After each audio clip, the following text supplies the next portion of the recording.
BBC تقرنيا دحر إسراء دقائق كجمريو نكتكتاتلنا نعدم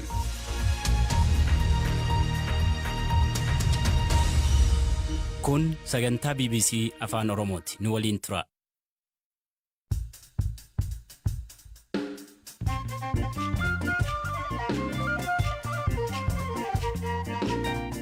الشمع أركفون وردفتو راديو BBC أفان أورومو سجنتان كينيا دولي سكرتو كويتا تجلجلا جلكبيجر Kopi keenya irraan pirezidaantiin Somaaliyaa haaraa filataman Hassan Sheikh Mohammed Eertiraa daawwachaa jiru. Loltoonni Somaaliyaa Eertiraa keessa turuun komii guddaa kaasuun hariiroo biyyoota lamaanii irratti gaaffii kaasaa tureera. Hariiroon kun itti fufaa laata? ለማያውቅ ሰው እንግዲህ አዲስ ሆኖ ሊሰማው ይችላል። nama hin beekneef haaraa waan ta'e itti fakkaachuu danda'a. Garuu dhugaan jiru hariiroon obbolummaa Eertiraaf Somaaliyaa gidduu jiru durirraa kaasee kan turedha. Wallaansa baqaqsanii yaala hospitaala waliigala Jimmaa Yuunivarsiitii Jimmaatti taasifameen xannacha kiloogiraama 15 ulfaatu dhukkubsataa tokko keessaa baasuun danda'ameera. Amma biyyaadhaatti riifarii kan barbaadu waan turee fi wanti kun yeroo jalqaba qaamota amma kanaa kan qabate wajjiniin otoo lubbuuf shimpiin miidhin baasuun kan danda'ame jechuudha. Kanaa fi kanneen biroos qabanneeraan waliin tura. Itti gaafatamaan hariiroo dhimmoota alaa paartii Tigraay keessa socho'uu Baayitoonaa jedhamu Kibroon Barihee humnoota nageenya mootummaa Itoophiyaatiin qabamee hidhamuun dhaga'ame. Dhiyeenya kana kitaaba mata dureen isaa Mitsaat jedhu kan maxxansiisan obbo Kibroon dilbata galgala to'annoo jala oolfamuu isaanii komishinii to'annoo paartichaa kan ta'an obbo Yoosef Hayilasillaasee BBC'tti himaniiru. Maali sa'aat hada iska kulta kaa'u ba'at gozu hidhama sibiil zgawar sabaadiyya. Kaleessa galgala sa'aatii tokko haga sa'aatii lamaa jidduutti ni ta'a. Namoonni uffata siivilii uffatan haadha warraa Kibroon fudhatanii deeman. Wanti ta'e maalidha jettee yeroo gaafattu abbaa warraa kee Kibroomin fidittiin jedhaniin. Isaan booda yeroo inni deemu hidhanii jechuudha. Uffata siivilii namoota uffatanidha.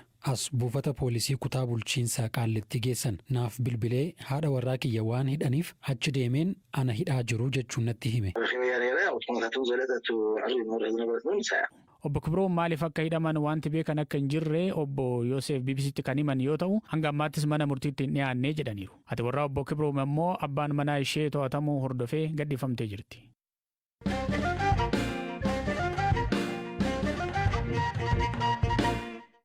Mormiin sababa qaala'insa jireenyaa biyya Sri Lankaatti dhalate itti fufuun aangawoota biyyattii aangoorraa dhiibee jira. Mormitoonni kumaa hedduutti lakkaa'aman daandiirra darbee hanga masaraa mootummaa dhuunfachuutti ga'aniiru. Pirezidaantiin Sri Lankaa aangoo gadhiisuu labsanis mormitoonni garuu masaraa keessaa hin baanu jedhan. Kanarratti Hirphaa Gammachuu dabalata qaba.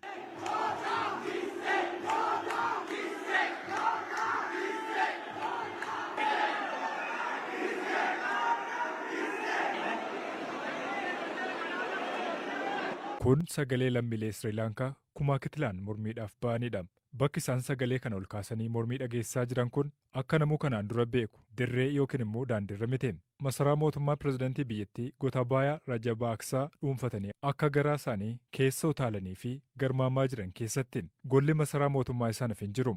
Diinqa seenanii gariin isaanii siree pirezidaanticharra diriirfatanii suura ka'aa mul'atu. Kaan ammoo gandaa bishaan daakaa pirezidaantii Rajapaksaatti naqamanii daakaa mul'atu.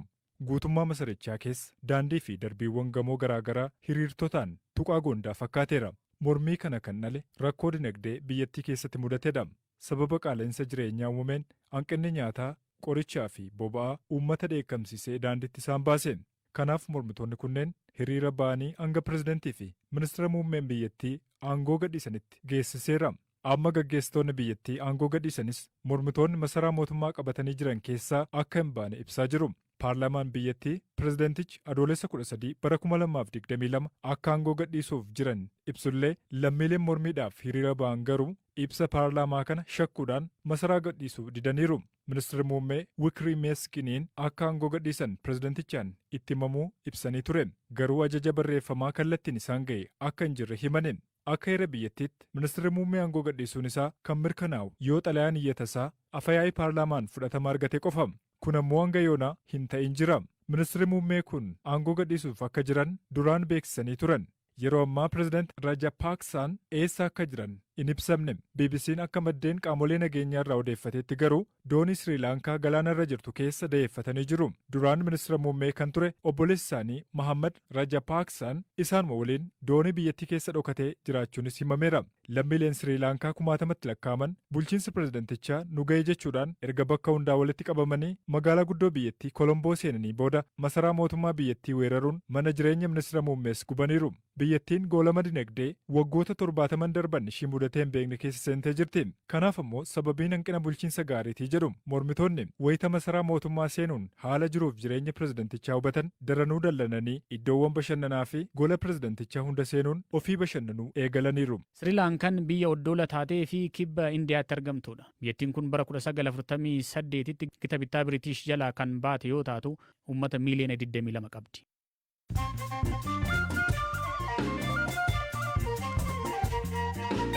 Dhaggeeffattoota keenya ammoo oduu gaggabaaboon isinitti hima. Haalli qilleensa magaalaa Finfinnee duumessa ta'urraa kan ka'e har'a xayyaaronni buufata xayyaara Boolee Idil-Addunyaa bu'uu fi ka'uudhaaf rakkachaa turan jedhame. Odeeffannoo kallattii balalleensaa kan qoodan marsariitiiwwan Flight Radar 24 fi Flight Hour irraa argaman akka mul'isanitti xayyaaronni buufata xiyyaara Boolee qubachuuf rakkatanii wayita samii Finfinnee irra marsan agarsiisa. Daandiin qilleensa Itoophiyaas karaa toora Tiwiitarii isaatiin akka beeksisetti sababii haala qilleensaa duumessaa buufata xiyyaara Booleetti uumameetiin balaliiwwan Finfinnee ka'anii fi qubatan irratti boodatti harkifannaan uumamuu beeksiseera. Naayijeeriyaatti bidiruun hidhimuun namoonni 17 du'an jedhame. Tajaajilli yeroo balaa Naayijeeriyaa akka jedhetti balaan kun kan mudate magaalaa guddoo biyyattii Leegos keessattidha. Sababiin balaa kana ammoo namoonni humnaa ol bidiruu tokko irratti fe'amuu irraa kan ka'edha jedhame. Bidiruun hidhimuun Naayijeeriyaa keessatti waanuma baramaa dhufedha jedhama. Yuukireen daangaa biyyattii Raashiyaadhaan jalaa qabamee deebisee to'achuuf loltoota miiliyoona lakkaa'amanii fi meeshaa waraanaa ammayyaa hidhatan na barbaachisaa jette. Naannawa qarqara galaana gurraachaa deebisanii qabachuun diinagdee biyyattiitiif murteessaa ta'uusaa ministeerri raayyaa ittisaa biyyattii beeksisaniiru. Yeroo muummeen ministeera Jaappaan duraanii Shinzo Aabeen ajjeefamnitti eegumsi taasifamaa ture laafaa ta'uu poolisiin amanee jira. Aabeen jimaata darbee wayita ajjeefamnitti filannoo mana maree olaanaadhaaf nama bakka bu'ee duulaaf filannoo irratti haasaa taasisaa ture. Oduu ispoortiitiin ammoo Sadio Maanee fi Mohammad Saalaan badhaasa waancaa Afrikaa bara kanaatiif kaadhimaman. Taphattoonni collee Afrikaa kunneen lamaan kanaan dura waliin kilabii Liverpool keessa turan. Maaneen bara kanaa gara kilabii Jaarman Bayern Munichitti qajeeleera. Maanee fi Mo Saalaan waancaa Afrikaa darbeen waancaa irratti biyya isaanii bakka bu'uun waliif ba'anii Senegaal warra Maanee mo'achuun ni yaadatama. Cristiano Ronaldo Manchester United gadhiisuuf ta'a jedhamus leenjisaan kilabichaa akka taphataa kana hin gadhiisne himan. Leenjisaan kilabichaa Erik ten Hag bara dorgommii haaraa dhufuuf Ronaldoon karoora keessa jira waan ta'eef hin gurguramuu jedhan. Ronaldoon waggootaaf Real Madrid fi Juventusiif erga taphatee booda ture bara darbee gara United kan deebi'e. Oduun keenya gaggabaaboon kanuma.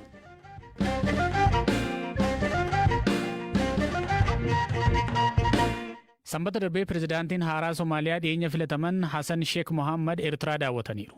Kun ammoo namoota hedduu biratti waan hin eegamne ta'uu isaa bira darbee falmiyyuu kaaseera. Dhimmi loltoota Somaaliyaa kunis waggoota darban keessa waraana kaaba Itoophiyaa kan Eertiraan keessatti qooda fudhattee walqabate Somaaliyaa keessatti maatiin leenjitootaa fi namoota siyaasaa jidduutti wal dhabdee cimaa uumee ture.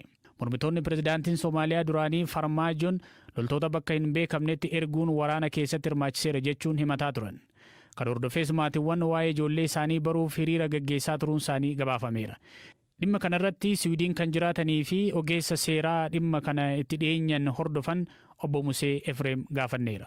ለማያውቅ ሰው እንግዲህ አዲስ ሆኖ ሊሰማው ይችላል ግን nama hin beekneef haaraa waan ta'e itti fakkaachuu danda'a. Garuu dhugaan jiru hariiroon obbolummaa Eertiraaf Somaaliyaa gidduu jiru durirraa kaasee kan turedha. Bara 1991 irraa kaasee Shaabiyaa fi bulchiinsa Somaaliyaa yeroo sanaa Ziyaad Baaree waliin michummaan tureera. Kanaaf hariiroon biyyoota kunneen lamaan gidduu jiru haaraa miti. Waggoota 3 darban duubatti deebinee yoo ilaalle ammoo gaggeessitoonni biyyoota sadii Itoophiyaa, Eertiraa fi Somaaliyaa kan ta'an Isaayyaas Afeworqii, Ministeera Muummee Abiyyi Ahmedii fi Mohaammed Abdullaahi Farmaajoo waliigaltee uummatan qabu. Waliigaltee kana keessaa tokko kan ta'een ammoo Eertiraan lammiilee Somaaliyaa 5,000 ta'an fudhattee loltummaan leenjifte. Loltoonni kunneen waggaa 2 leenjifamaniiru. Kun ammoo dubbii falmisiisaa ta'eera. Sababiin isaa ammoo waraana mootummaa Itoophiyaa fi humnoota Tigraay gidduutti ture keessatti hirmaataniiru kan jedhu ololli ture. Kun garuu dhugaa miti. Lammiileen Somaaliyaa Eertiraatti loltummaan leenji'an kunneen waraana kaaba Itoophiyaa kana keessatti hin hirmaanne. የሶማሊያ ዜጋዎች እዚህ ጦርነት ላይ አልተሳተፉም። Odeeffannoowwan akka hirmaatan agarsiisan bahaniiru. Dabalataan ammoo haadhotiin Somaaliyaa keessa jiran ijoolleen keenya nu jalaa ajjeefamaniiru jechuun hiriira bahuun mormii isaanii dhageessisaniiru. Isin immoo hin hirmaannee jettan. Hirmaachuu dhabuu isaaniif ragaa maal qabdu gaaffii jedhu kan gaafataman obbo Museen. በሶማሊያ እንግዲህ የሆነ ነገር አጣርተ Somaaliyaa keessatti warra gaaffii kana dhiyeessan gaafate namni mirkaneessa hin jiru. Sababni isaa ammoo ololli siyaasaa bakka sanaa hedduudha jedhama. Itoophiyaattis ta'e Eertiraatti akkasumas Somaaliyaatti waan hedduudha kan jedhamu. Kun loltoota Somaaliyaa meeqatu Eertiraa irraa seenee mootummaa federaalaa Itoophiyaa waliin hirmaateera kan jedhu dhaabbata mootummoota gamtoomanii dabalate qaama olabaatiin qulqulleeffachuu barbaachisa. Waliigalteen waggoota 3 darban gaggeessitoota Itoophiyaa, Eertiraa fi Somaaliyaa taasifatan Mohaammed Abdullaahi Farmaajoo filannoo gaggeeffameen injifatamee Sheek Hasan pirezidaantii Somaaliyaa ta'uu hordofee jijjiiramni dhufa jedhamee eegamaa ture. Keessumaa TPLF Farmaajoo mormaa kan ture yoo ta'u, Sheek Hasan gara aangootti dhufuu isaa akka carraa gaarii ta'etti ibsamee ture. Isin jijjiiramni jiramoo akkasumaan itti fufa jettanii yaaddu? አቶ ሀሰን ከዛም በፊትም ፕሬዝዳንት ስለነበሩ በደንብ ደግሞ Isaan duras Sheek Hasan pirezidaantii Somaaliyaa waan turaniif akkasumas siyaasa Sheek Hasan deemsisan waan beekuuf ani itti fufa jedheen yaada. Sababiin isaa ammoo nageenyi Somaaliyaa nageenya Itoophiyaa fi Eertiraa irratti baay'ee waan hundaa'uufidha. Loltoonni gamtaa Afrikaa 20 ta'an nageenya Somaaliyaa eegsanis biyyattii keessa jiru. Kanaaf gargaarsa Itoophiyaa fi Eertiraa malee Somaaliyaa keessatti nagaan argamuu hin danda'u. Kanaaf waliigalteen bara Farmaajoo taasifame itti fufa yaada jedhuun qaba. የተደረገው የአቶ ፈርማጆ ፖለቲካ ይቀጥላል የሚል አስተያየት ነው ያለኝ።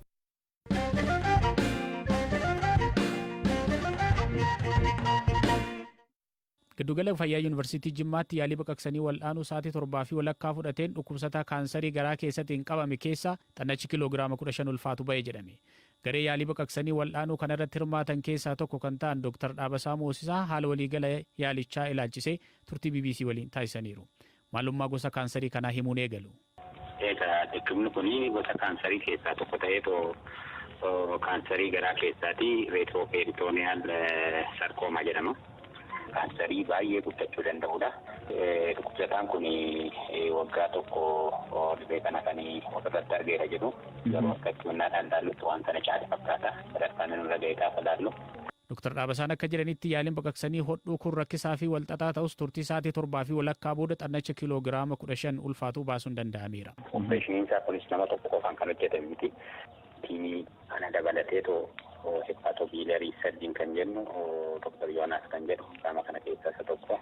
Jeneraal sarjarii keessaa Dr. Wangeel kan jedhamtu fi faayinaal yiir sarjarii ispeeshaaliitii rezideentonni. Sarjariin isaa naannoo sa'a 7 fi dhibbee fudhate. Kana hunda dagoone kan opereeshinii kana saksesfuulii baasuu dandeenyeerra. Gama anesteeziyaaniitiinis anesteeziyooloojistii nu gargaaru baay'eetti arganneef fayyadamne Dr. Iddoosaa kan jedhu. Gama kanaatiin qorichoota garaa garaa barbaada anesteeziyaa sa'aatii dheeraadha. Yeroo opereeshiniin godhamullee dhiigni baay'ee dhangala'uu danda'a waan ta'eef gosa dhiiga yuunitii 4 ol kan hunduma fudhatee bishantiin kun opereeshinii ta'uu danda'eera. Dhiigni kiiloogiraama 15 ta'u reetiroopeeritooniyaalii keessaa kan beekuun akka keenya akka kiminyaa Itoophiyaattis akkuma keenyaattis qaamni wanti kun nuyi baay'ee guddaadha. Otoo garaa keessa ta'ee ta'uu salphaadha. Kaansarii guguddaatu jira, hidda dhiigaatu jira, narbii ciccimootu jira. Kana hunda achirraa hambisanii baasuun rakkisaa ture xiqqoodha. Garuu saksesfuulaadha ta'een xumuramee dhukkubsataanis of baree asuu danda'ee seeruma qabeessaan xumurameera jechuudha. Wal'aansa yaalii kaansarii baqaqsanii hodhuu kanaa wanti adda godhu yeroo jalqabaaf kaansarii sadarkaa cimaa akkasii biyya keessatti yaaluu danda'u akka ta'e dubbatu ogeessi fayyaa kun. Akkuma biyyattiyyuu gaafa inni sadarkaa kanarra ga'e baasuuf rakkisaadha kun. yeroo baay'ee dhibee kana baasuudhaaf sadarkaa ulfaataarra kan ga'an. Amma biyya alaatti riifarii kan barbaadu waan turee fi wanti kun yeroo jalqabaaf reetiroopeeritooniyaal kan jedhamu kana keessaa sadarkaa kanarra kan ga'e qaamota amma kanaa kan qabate wajjiniin otoo lubbuu fi shimpiin miidhin baasuun kan danda'ame jechuudha. Namoonni hedduun dhibeen kaansarii sadarkaa cimaa erga gahee booda gara mana yaalaa dhufuurra mallattoo akkuma ofirratti arganiin gara ogeessa fayyaa deemanii ilaalamuu qabuun dhaamsa Dooktar Dhaabasaati. Dhaggeeffattoota keenyaa qophiin keenya irraa asumarratti xumuramaa odeeffannoo dabalataatiif fuula marsariitii fi feesbuukii afaan oromoo daawwadhaa sagantaa kana qopheessee kan dhiyeesse Biraanuu Gammachuu isinii dhiyeessuudhaan ani Kaafii Tasaa ogeessa teeknikaa Mubaarak nu waliin ture bakka nagaa bulaa.